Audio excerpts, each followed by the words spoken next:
Greetings, fellow alumni. We are here at Rose Alumni House, and we are excited to be shooting Season 2 of Yale Afternoons with Alison, a series where we bring university leaders to Rose Alumni House to talk about their priorities and alumni engagement. Today, I'll be sitting down with Rachel Fine, Executive Director of the Schwarzman Center. Rachel Fine. Alison Cole. Welcome to Rose Alumni House. Thank you. We are very excited to have you. Well, this is a special episode for me because we used to work together. Yes, we did. We can reflect on some good times. We can. I'm still mourning your loss, by the way. Thank you. I appreciate that. I do miss you every day. We're going to talk about some of your priorities. For those alums out there who don't know that much about the Schwarzman Center, we also want to give them a little bit more of an insider view to your work. Great. So let's start there. Talk about the scope of the Schwarzman Center and kind of what your role as executive director encompasses. So we are many, many things. We are 125,000 square feet. Yes, it's a big space. Yeah. And it's a very architecturally significant space. It's absolutely breathtaking. And of course, everyone knows Commons, but it's much more than Commons. We're now 4 floors and a multitude of spaces. We are Arts and Culture Center, we are Student Center, we are Wellness Center, we are Hospitality Center, we have 6 dining platforms, but I would say more than anything, we are a community center. We're right in the heart of campus, and in my opinion, we are among the first most major endeavors to unify the community of Yale. And of course, we all love and appreciate the residential college system, but this is really for everybody, not just undergraduates, as Commons has been an undergraduate dining hall in the past. So this is for students, faculty, staff, and members of the New Haven and broader community. So we're trying to provide cohesion, continuity, and community on campus. That's amazing. I think you as a graduate school alum from your time here, you actually, when we worked together, talked about that a lot, about this, you also really wanting this. We call it Student Center, but wanting it to also feel like a home for all of our students, not just Yale College. Yes, and faculty and staff too. We really want everyone hanging out in the space, seeing arts and culture events. The dining is open to everyone. Of course, we have a bar down. We have the only sanctioned bar on campus, with our dean, of course, holding the permit. And that's open to anyone who's 21 and over, but community as well. So we really do want everyone to mix and mingle and feel that sense of community and connectedness in our space. So that's a very, vast charge. Yes. Like, how do you, as executive director, think about balancing all those needs, and where is your focus, and what is your team thinking about on a daily basis? Sure. Well, first, I should acknowledge that we have partners in the building, and we have a major partner in Yale Hospitality. It's probably their biggest operation on campus. Okay. And I said, 4 dining platforms in Commons. We have the Elm downstairs, which is a very active and dynamic cafe. We have a late night grill called the Ivy, and then we have the Bow Wow, which is a to-go, grab-and-go operation. So they have a very big, very professional and wonderful operation in there, and of course the best food on any university campus, I'm not going to lie.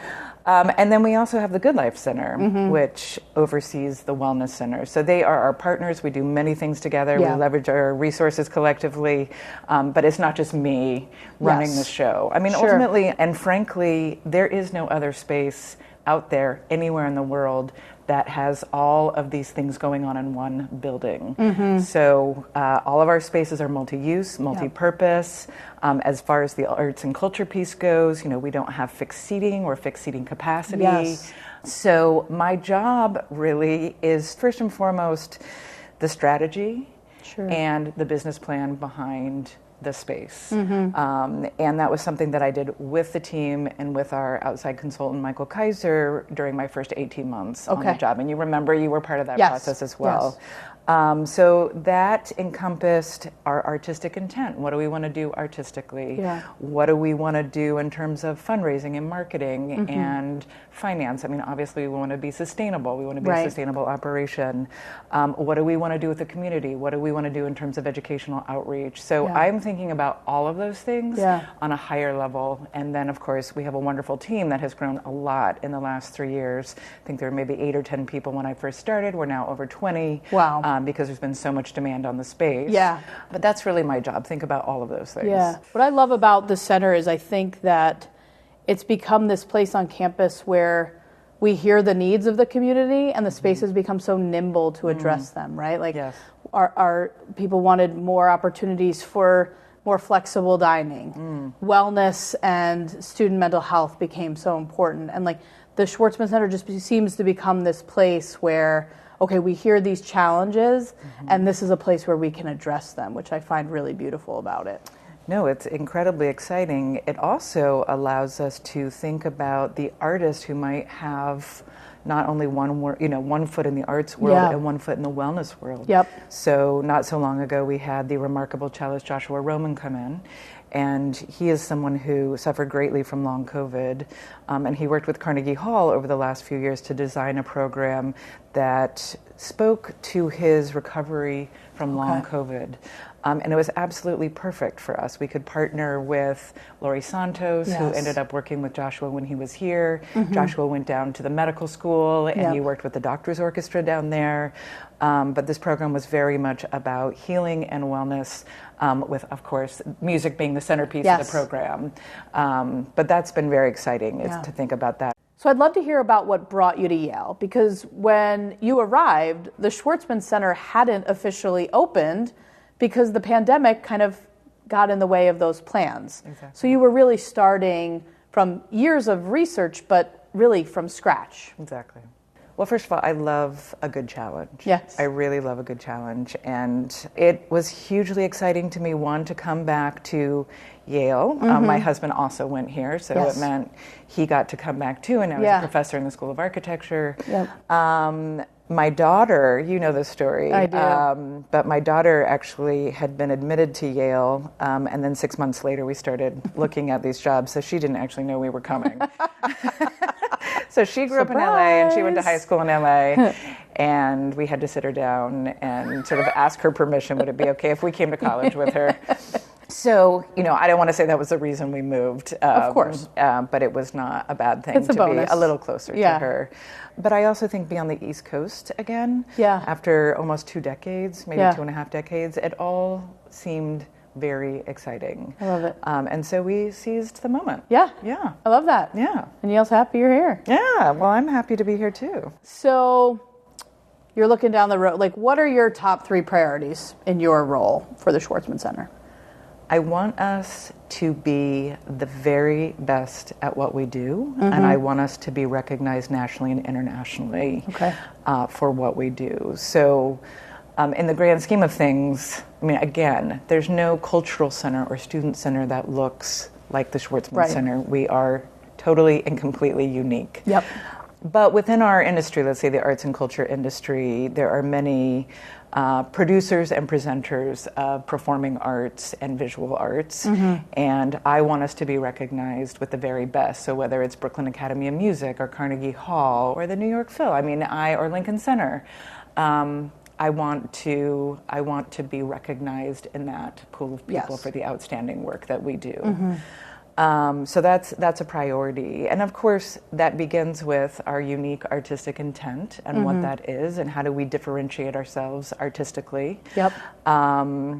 We, of course, don't only work with professional artists, we work with student artists too. We also work with a lot of emerging artists. We do lots of residencies. We have a space called the Dome where we like to think of it as an incubation space. I love that. So leveraging those things into being recognized for great work. The community piece of it is so critical to me, and that we have a bridge to the arts and culture community of New Haven and the broader community is extremely important. And it's also important to the Schwarzman staff. We want to be a center for belonging and inclusiveness. And that means everybody. That means people who have grown up in New Haven and have never set foot on the Yale campus. And if we can be that bridge to the community and welcome people in for the first time, I would be thrilled. But then our artists who come in, they want to be working in our community.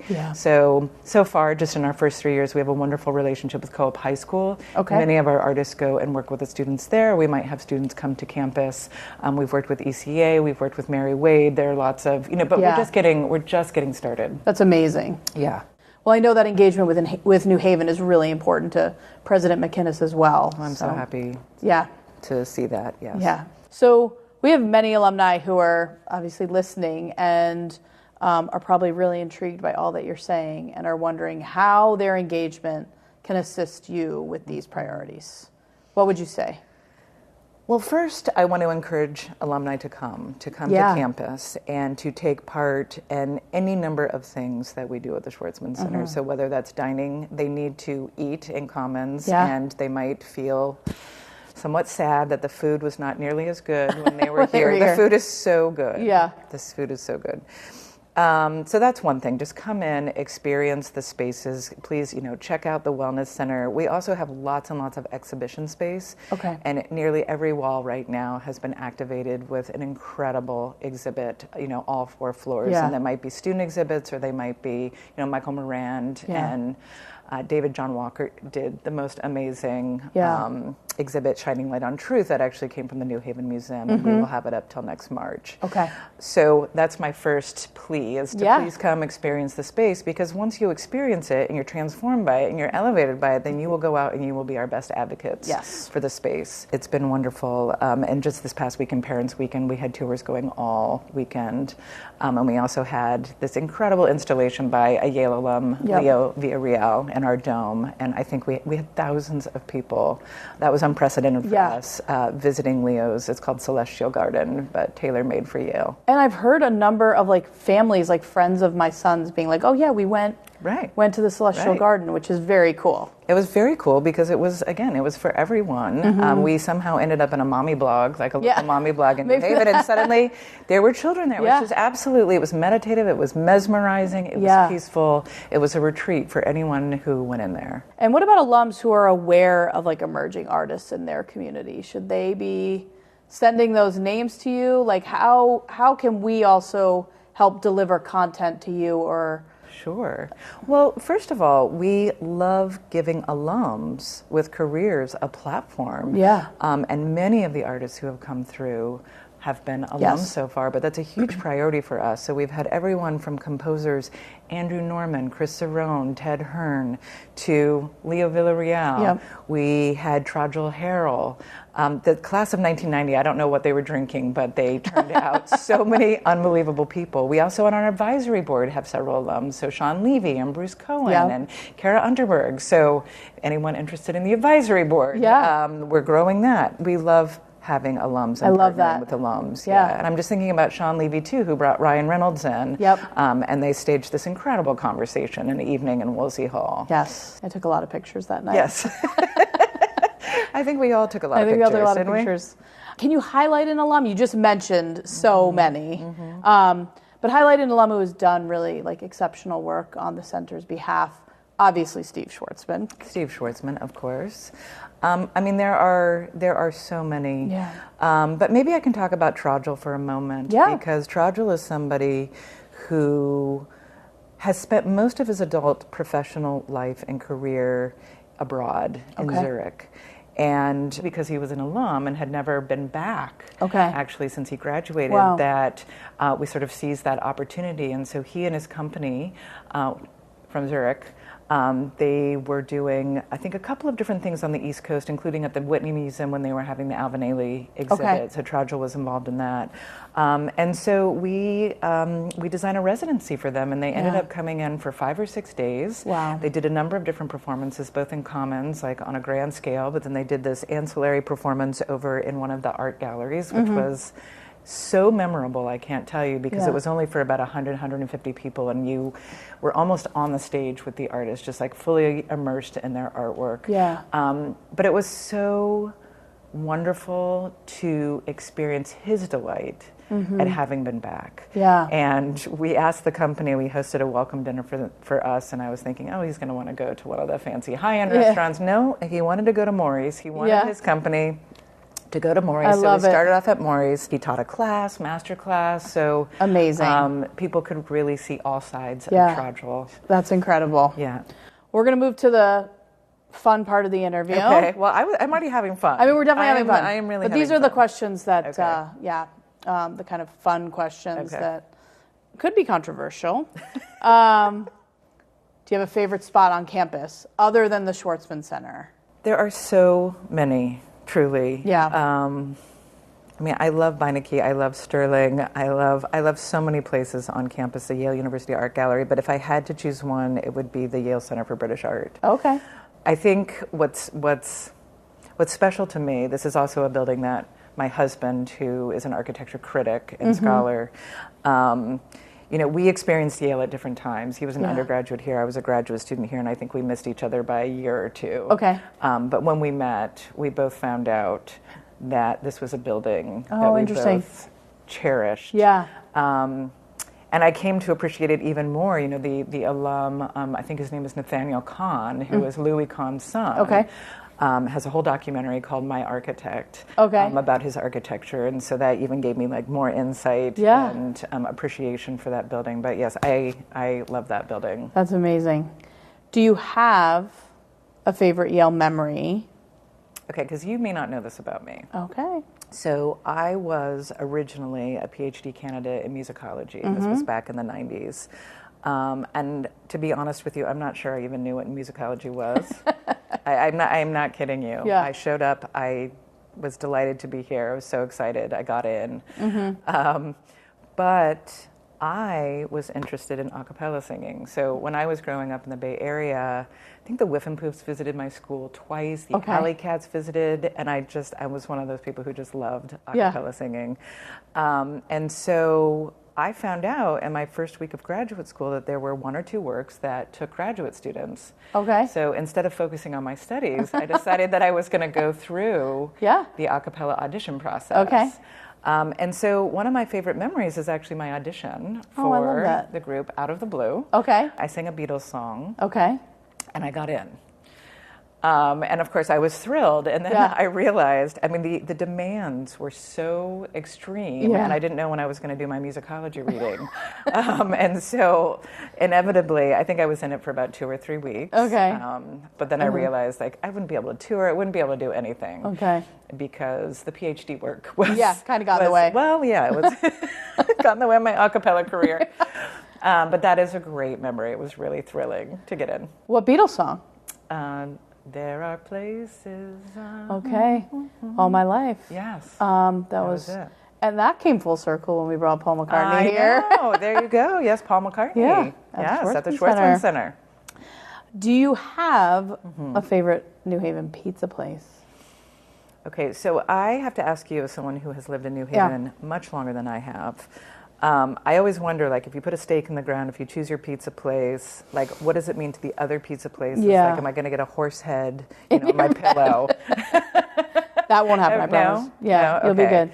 I really have not proclaimed. Okay, that's yet, fair. But I'm gonna just because we just hosted a dance company. We had a dance company here last week called No Name Artist. Choreographer Roderick George, and we took them to Bar.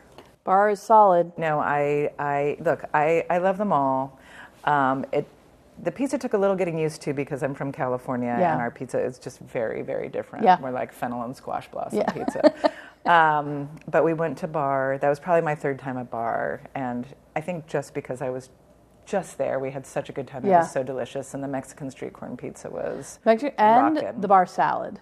The bar salad. The bar separates. salad. It does. The bar salad was pizza great. and salad. Bar is definitely the winner. One item that you always have on your desk.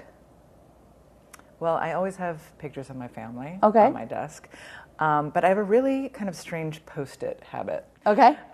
So I always have little tiny Post-its, and they're kind of organized on my desk. I don't know to what degree they really help me remember to do things, but I have had this Post-it habit for a very, very long time. Do they come off? Is it like a to-do list? I just, I write down what I need to do and stick it. And usually they're organized in rows, and it's just part of the routine. It's part of who you are. Yeah, it is. Well, Rachel, never without my Post-its. I love that. We are so happy that you stopped by Rose Alumni House. We heard your afternoon drink of choice is a grapefruit spindrift. Well, it really depends what time of day. Oh, okay. Your flavor. So I do love spindrift, and we buy it by the case. Okay. I do too. Yes, and I don't like every flavor. I like most flavors, but I am a fan, and this is a controversial flavor, is the... Please don't tell me grape. Grape is a new flavor. I love grape, and I love the iced tea lemonade. which all right. I don't know what to do is with that controversial. information. Yeah, I get it. We don't have to agree on everything. Okay, grapefruit's number one Okay. in my book. But I'm growing partial. There's a passion fruit now that I think is really, really It's good. solid. I also like the blood Yeah. orange. Yes, and I really want to like the cucumber. Fair enough. Well, thanks for coming. Okay, thank you. Cheers. Cheers.